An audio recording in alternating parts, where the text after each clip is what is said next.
জয় Jagannath. So বন্ধুরা, আমি এসে গেছি মন্দিরের প্রায় কাছাকাছি।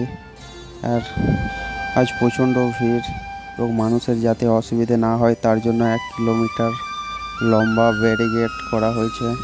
তার উপর তিরপল দিয়ে ছাওয়া হয়েছে, কারণ যাতে রোদ না লাগে, প্রচণ্ড রোদ। আজ এত ভিড় এই কারণে, কারণ 15 দিন তক মন্দির বন্ধ থাকবে।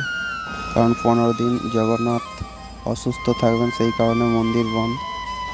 ফের রথযাত্রা শুরু হবে 15 দিন পর, সেই জন্য মানুষের এত সমাগম রয়েছে এখানে।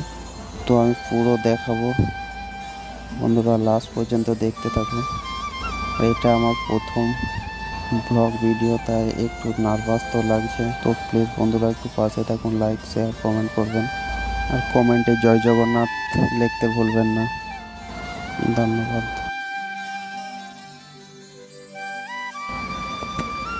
তো বন্ধুরা, রথের কাজও এখনও কমপ্লিট হয়নি, রথের কাজও চলছে। এখনও টাইম লাগবে, এখনও পর্যন্ত কমপ্লিট হয়নি। তো আমি আজ আপনাদের দর্শন করাবো শ্রী জগন্নাথ, বলরাম, সুভদ্রা।